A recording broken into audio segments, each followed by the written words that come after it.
Anyway I'm so happy. కష్టం కలిగిపోతుందే తప్ప ఫలితం వచ్చింది లేదు అని నా చిన్న బాధ. Anyway I'm so happy. ఉన్నది ఒకటే జీవితం. ఆ జీవితంలో మనకు నచ్చినట్టుగా బతకడమే హ్యాపీనెస్.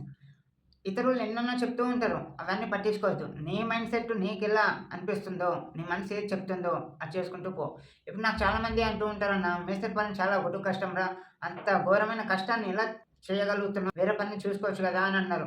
కానీ నాకు ఇంట్రెస్ట్ అనేది మేస్త్రి పని హార్డ్ వర్క్ ఉన్నా అది పెయిన్‌తోని భరిస్తూ అయినా సరే దాన్ని చేస్తూనే ఉంటాను. ఎందుకంటే నాకు కొద్దిగా సాటిస్ఫాక్షన్ ఉంది అందులో.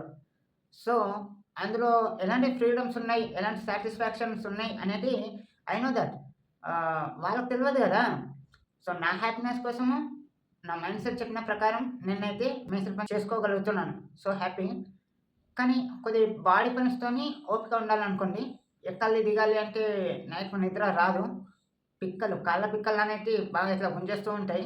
ఒక బాడీ పెయిన్స్‌తోని సంబంధించిన పని అన్న.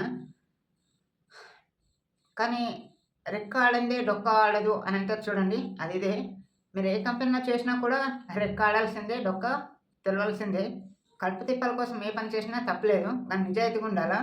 ఐ థింక్ నెగెటివ్‌గా చేసుకుంటూ పోయిన పనికి నెగెటివ్ రిజల్టే వస్తాయి. పాజిటివ్‌గా చేసుకుంటూ పోయే పనికి పాజిటివ్ రిజల్టే వస్తాయని చాలామంది అంటారు. Everything is your thinking only. మన పని మనం చేసుకుంటూ పోవడం తప్ప వేరే ఉద్దేశ్యం ఏం లేదన్న నా దృష్టిలో అయితే. సో, సక్సెస్‌కి కావాల్సిన సమయం ఎప్పుడొస్తదని వెయిట్ చేసిన బదులు, మన ప్రయత్నం మనం చేసుకుంటూ వెళ్ళిపోవడమే నాకు ఒక ముఖ్య కారణమని అనిపిస్తుంది. దానికోసం వెయిట్ చేసి నాకే కళ్ళలోకి దుఃఖమొస్తుంది. ఎందుకంటే చాలా అనుభవించిన. దాన్ని పక్కన పడేసి, మన ప్రయత్నం మనం చేసుకొని, మన హ్యాపీనెస్ మనం పొందుతూ వెళ్ళిపోవడమే మెయిన్ ఉద్దేశ్యం అన్న జీవితానికి. కాకపోతే ఆలోచిస్తూ ఉంటే అప్పుడప్పుడు బాధేందంటే, మన యవ్వనం అనేది కరిగిపోతుంది. ఇంకోటి ఉన్న ప్రెజెంట్ సమయం కూడా మనం యూజ్ చేసుకోలేమా అనే చిన్న బాధ. ఎప్పుడైతే మనం రేపు చేద్దాం, తర్వాత చేద్దాం, మార్నింగ్ చేద్దాం అనే ప్రయత్నాన్ని పెండింగ్‌లో పెడతామో, ఆ సమయంలో అనిపిస్తూ ఉంటది. ఉన్న ప్రెజెంట్ సమయాన్ని కూడా, కొద్ది క్షణాన్ని కూడా మనం యూజ్ చేయకుంటే ఎందుకు అని, మన పని మనం చేసుకుంటాము. ఈవినింగ్ వస్తాము, స్నానం చేస్తాము. మనకేం పనైతే ఉండదు గదా! పెళ్లి కాలేదు. ఎలాగో బ్యాచిలరు. మనకు బయట తిరిగే సోకులైతే ఎలాంటియి లేవు. సో, రూమ్‌లో వచ్చి ఉన్న సమయం ఎంత స్నానం చేసే వరకు 7 అయితది. 7 నుండి ఒక రాత్రి 10 గంటల వరకు ఏదన్నా స్క్రిప్ట్ రాసుకోవడమో, లేకుంటే వీడియో ఎడిటింగ్ చేసుకోవడమో, ఏదైనా సరే మీ సక్సెస్‌కి తగ్గట్టుగా ఏదో ఒక చిన్న సమయాన్ని కేటాయించుకొని, దాన్ని ఎర్లీ మార్నింగ్ 4 గంటల నుండి 6 గంటల వరకు ఈ 2 అవర్స్ మనం కేటాయించుకున్నా కూడా సరిపోతది. రోజెంత అంటే నాలెడ్జ్ కూడా ఇంప్రూవ్ అవుతూ ఉంటది. మనకు కూడా సాటిస్ఫాక్షన్ ఉంటది. కానీ చివరిలో సక్సెస్ వస్తదనే హోప్స్ మాత్రం ఉంచుకోవద్దు. ఆ ఒక్క హోప్‌తోని మనం బాధగా ఎళ్ళిపోతాం. అలా ఉంచుకోవడం కరెక్ట్ కాదు. మేబీ ఉంచుకోండి. బట్ అంత డెప్త్‌గా కాదు. ఏదో లైట్‌గా హోప్స్ అంతే. దాన్ని డెప్త్‌గా తీసుకుంటే ఇది పగిలిపోద్ది.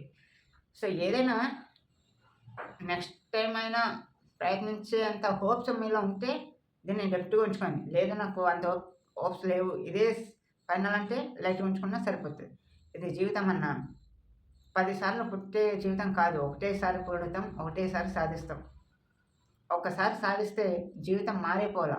కొడితే అవసరం పెద్ద గోల్ కొట్టాల. కానీ మనం చేసే ప్రయత్నంలోనే ఇలాంటియన్నీ నిలిచిపోతాయన్న. కానీ ఇతరుల మాటలు అస్సలకి నమ్మొద్దని నా హోప్స్. నేను 100% చాలామంది చెప్పినా నాకు. నేను పట్టించుకోలేను. పట్టించుకోను కూడా. వాళ్ళు చెప్పే మాటలు వినాలి. అందులో పాజిటివ్ ఉందా? నెగెటివ్ ఉందా? మైనసా? ప్లస్సా? అనేది నీకు అర్థమవుతే అప్పుడు అందులో ఒక చిన్న క్లిప్స్ మాత్రమే తీసుకోవాలి. తర్వాత మనకు అనవసరం అంటే పడేయాలి అంతే.